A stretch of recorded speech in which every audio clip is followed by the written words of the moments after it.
안녕하십니까. 반갑습니다. 자, 오늘은 여러분과 같이 해상 안전론과 관련된 과목이죠. 자, 이 과목은 우리 해양수산부 7급 공무원 일반 선박에 영어는 필수가 되어 있고, 이제 나머지 두 과목, 먼저 해상 안전론 파트가 있고, 그럼 두 번째로 해상 법규 파트가 있는데, 여러분과 같이 오늘은 해상 안전론 파트입니다. 다음에는 해상 법규가 있겠죠. 그래서 이 7급 시험에서 이 해상 안전론이 약간 그 뜨거운 감자로 대두하고 있습니다. 왜냐하면 이 과목은 기존에 시중에도 없는 과목이고 교재도 없죠. 그렇기 때문에 상당히 수험생들이 고전을 좀 겪고 있죠. 그런데 이 해상 안전론과 관련된 부분은 어떻게 보면은 그 안전입니다. 안전. 그럼 이 안전과 관련된 것은 당연히 바다가 되겠죠. 그러면 당연히 해양수산부가 주축이 되는 거고, 해양수산부 안에서 여러 가지 정책이 있겠죠. 그럼 그런 정책과 관련된 부분. 그 다음, 우리 그 해상 법규에서도 해상 안전과 관련된 거 있는 거죠. 이 해상 안전론이라 하더라도 항상 해상 법규하고 서로 연계를 해서 공부를 해야 되는 거죠. 해상 법규 안에서도 해상 안전 파트가 있습니다. 그 해상 안전 파트와 관련된 부분이 바로 우리 해상 안전론과 관련된 부분이기 때문에 그 부분도 반드시 숙지하고 있어야 되겠죠. 그 다음에 두 번째로 이제 대외적인 경우가 있겠죠. 조약 같은 경우, 여러 가지 국제협약, 이런 부분에서 해상 안전과 관련된 협약이 있는 거죠. 그 부분도 몽땅 다 알고는 있어야 되겠죠. 그 다음에 이제 세 번째로 이제 기술적인 파트죠. 사고가 났을 때 어떻게 대처할 수 있냐, 선박 화재라든가 선박 침몰, 좌초, 이초, 뭐 이런 것들, 이런 경우도 역시 해상 안전 파트죠. 그럼 조난당했을 때 뭐 이런 것들, 이런 모든 것들이 다 통합적으로 이루어서 우리가 해상 안전과 관련된 분야라고 얘기하는 거죠. 그래서 시중에도 이런 해상 안전에 관련된 강의하는 사람도 없고, 그 다음에 해상 안전과 관련된 교재도 마땅히 없습니다. 그래서 제가 그 해상 안전과 관련된 것을 많이 집필했죠.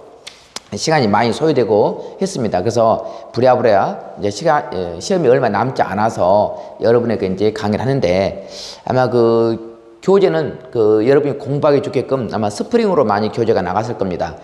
그래야만이 되는 거죠. 그래야 넘기면서 이렇게 공부하기 편해요. 주관식이라고 하는 것은 자주 이렇게 보고 목차 따서 공부하는 것이 최선입니다. 그렇기 때문에 아마 교재가 스프링 쪽으로 많이 되는 거죠. 저도 그 예전에 공부할 때 특히 주관식 같은 경우는 스프링으로 이렇게 많이 공부를 하게 되면은 훨씬 더 넘기는 속도라든가 책을 볼 때 불편함이 없는 거죠. 자, 그렇게 해서 해상 안전과 관련된 부분이 어떻게 공부할 건가에 관해서 좀 살펴보도록 합시다. 네. 먼저 우리가 약술형하고 논술형이라고 있는 거죠. 약술과 논술이 있는 거죠. 근데 여기를 보면은 어떤 게 있냐면은, 우리가 일반적으로 약술이라고 얘기했을 때 바로 문장이 짧아요. 논술은 문장이 좀 길죠. 그런데 여러분 시험은 거의 약술 형태입니다. 물론 논술이라고 안 나온다는 보장 없겠지만은 이걸로 알아놓으세요. 왜냐면 이건 시간이 많이 걸려요. 사실은 뭘 논술하라 하면 시간이 많이 걸리는 거죠. 논술과 약술의 차이점은 문장이 길고 짧냐, 그 차이로만 알아놓으시기 바랍니다. 약술은 간단하고 논술은 자기 견해가 들어가는 거예요. 그죠? 좀 더 쉽게 말하면은 논술은 자기 견해가 들어가는 거죠. 마지막에. 근데 약술은 간단히 약술만 하면 되는 거죠. 뭘 약술하라 하면. 그 약술에다가 자기 견해를 갖다가 넣으면은 그건 나쁜 건 아니죠. 좋아요. 그렇지만 넣을만한 시간적 여유가 없다 이거죠. 아는 것도 쓰는 것도 힘드는 건데 자기 견해를 갖다가 쓴다? 힘들죠. 그러나 자기 견해 쓰는 것도 나쁜 건 아니죠. 근데 우리는 여기까지도 공부하면 좋겠지만은 굳이 뭐 여기까지 할 필요 없는 거고 이것만 해도 충분합니다. 물론 이걸 해서 나쁜 건 아니다 이거죠.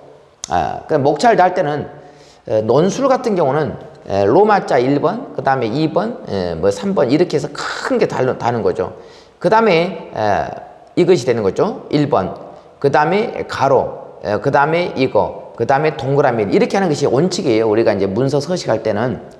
근데 이러지 마시고, 그죠? 로마자가 나왔을 때는 논술을 말한 겁니다, 지금. 이러면 멋이 없어요. 이러면 일이. 예, 일이잖아요. 그래서 일반적으로 이렇게 해도 되는 겁니다. 이렇게. 그죠? 그 다음 동그라미 1. 예, 동그라미 기억번. 근데 기억번까지 쓸만한 시간이 없어요. 그래서 교과서라면 그렇게 되겠지만은 그것이 아니죠. 그래서 바로 동그라미 1번 이렇게 알아놓으시기 바랍니다. 이렇게. 이런 형태로 알면 되는 거죠. 약술 형태는 로마자가 아니고 이제 아라비아 숫자가 되겠죠. 이렇게. 이렇게. 1번. 그 다음에 그 쌍가루 1번. 그 다음에 가나다. 이렇게 좋고, 동그라미 1해도 좋고요. 그래서 일반적으로 동그라미 1을 써도 되고, 동그라미 2도 되고, 가나다. 그래서 이제 본인이 가나로 했으면 그대로 가나로 하는 거고, 동그라미 1, 2로 했으면 1, 2로 이렇게 해줘도 좋습니다. 그 다음에 이제 목차와 목차. 자, 1번 큰 목차죠. 이런 거. 그 다음에 하나를 또 띄워주는 거죠. 이렇게 살짝, 이렇게 공간을 띄워주는 거죠. 이렇게. 공간을 띄어야만 되지, 공간 안 띄면은, 채점하는 사람들이 헷갈려요. 그러니까 공간을 띄어야만 더 멋있잖아요. 항상 우리가 약술이나 논술할 때는 의, 또는 법에서는 의라고 얘기하는 거죠. 근데 우리 해상 안전론에서는 의도 좋습니다만은 취지, 목적이 좋습니다. 뭐, 취지, 목적, 문제의 제기, 문제의 출발, 문제의 제기, 그죠? 그렇게 하는 겁니다. 취지, 목적, 문제 제기, 의. 여기다가 뭐 서론하면 안 돼. 물론 서론에서 틀린 건 아니죠. 근데 좀 초보티가 나잖아요.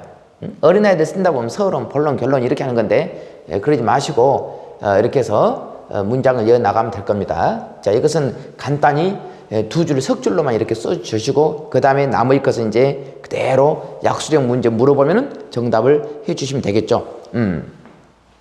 그렇게 해서 이제 간단히 한번 살펴봤어요. 자, 그 다음 답안 작성 요령. 그 다음 이제 이것은 이제 한번 봐보시고요. 그 다음에 공부하시면서 의문난 점이 있으면은 저한테 메일이나 전화를 해줘도 좋습니다.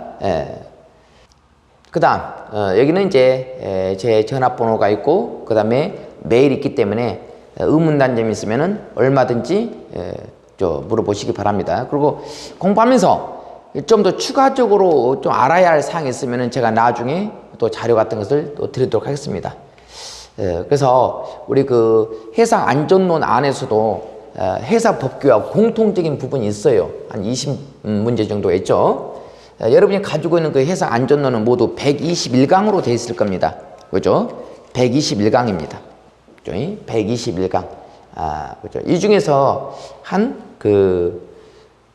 20개 정도, 20여 개 정도는 해상 법규하고 서로 공통적인 부분도 있죠. 이렇게 알아놓으시고요. 그 다음에 이제 인쇄를 했는데, 여러분들이 이제 그 색연필이라든가 형광펜, 이런 걸로 해서 목차를 잘 잡아주시 바랍니다. 중간 목차 있고, 대목차 있고, 소목차 있죠. 그 목차를 잘 잡아야만 서술할 수 있는 거죠. 그래서 목차를 잘 판단해 주시고요. 그래야만이 서술할 수 있습니다. 네.